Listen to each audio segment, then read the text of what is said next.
क्या नाम है तुम्हारा? चिदानी कहाँ के हो? भीमनगर। भीमनगर के हो। ये क्या है बैग में?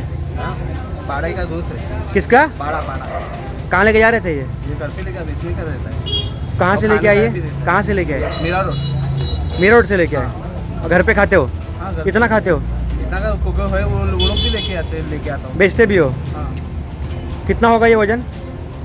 20 होगा। 20 किलो। हाँ, मैं इस समय खड़ा हूँ पालघर जिले के बोईसर शहर के यशोसिटी कॉम्प्लेक्स के बाहर। यहाँ पर सुबह तकरीबन 11:15 बजे के आसपास जो पूरा परिसर भी आप फ्रेम में देख रहे हैं किस तरीके से यहाँ पर पशु चिकित्सक पहुंचे हुए हैं और पुलिस दल बल के साथ पहुंची हुई है। यहाँ पर तकरीबन सुबह 11:15 बजे के आसपास एक व्यक्ति जिसका नाम जिलानी शेख बताया जा रहा है, शुरुआती दौर में 11:15 बजे वो स्कूटी से अपने निजी वाहन से मांस लेके आता है।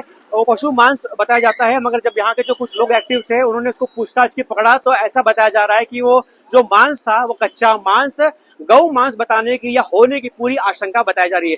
थोड़ा सा आगे ये कैमरा पर्सन, सामने रेसिडेंशियल एरिया है, यशोसिटी की पूरी ये वसाहत है, तो ऐसे में जो ये पूरा पॉइंट है ये थोड़ा सा कहीं ना कहीं सुनसान पॉइंट हो जाता है।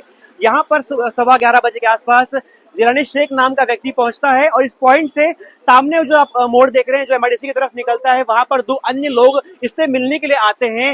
वो 20 किलो का जो मांस है, वो 20 किलो का मांस ये जिलानी शेख उन दो व्यक्तियों को पहुंचाने के लिए ट्रांसपोर्टेशन के जरिए यहाँ पर उनको लेकर आके उनको सौंपने के लिए पहुंचता है। मगर जब लोग उसको पकड़ते हैं जिलानी शेख को, तो जो अन्य दो आरोपी है वो घटनास्थल से फरार हो जाते हैं। प्राथमिक तौर पर जो ये लोग हैं उनका ऐसा कहना है कि ये गौ मांस ही हो सकता है।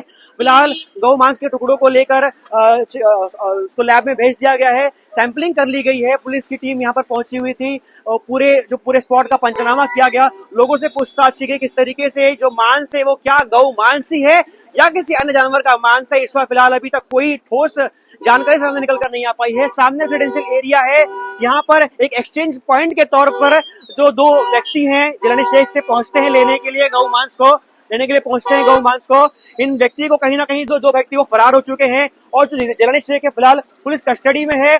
उससे पूछताछ से मालूम पड़ा है कि जिलानी शेख ने मीरा भाईंदर से इस मांस के थैले को तकरीबन जो 20 किलो बताया जा रहा है उसको लेकर यहाँ पहुंचता है और सामने दो व्यक्तियों को देने के लिए यहाँ पर इस पॉइंट को वो लोग डिसाइड करते हैं और मीरा भाईंदर से सुबह लेकर पहुंचता है।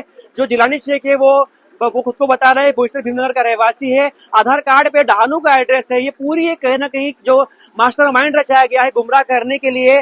सवाल कुछ और हो रहे हैं, जवाब कुछ और सामने निकल कर आ रहा है। कोई ठोस अपना पत्ता या कोई ठोस जानकारी जो आरोपी पकड़ा गया जिलानी शेख वो पुलिस के सामने अब तक नहीं रख रहा है। मामले की गंभीरता को लेते हुए बोईसर शहर के आलाधिकारी तुरंत तत्पर काम पर लग चुके हैं। लैब में ले जाकर कहीं ना कहीं नमक के डब्बों में उन जो मांस है फिलहाल जो बताया जा रहा है उनके सैंपलिंग करके आगे फॉरेंसिक डिपार्टमेंट भेज दिया गया है और जो आरोपी है आपराधिक मामलों के तहत जो है एफआईआर दर्ज होने की आशंका बताई जा रही है, क्योंकि एनिमल ट्रेडिंग का कोई लाइसेंस इस व्यक्ति के पास नहीं था।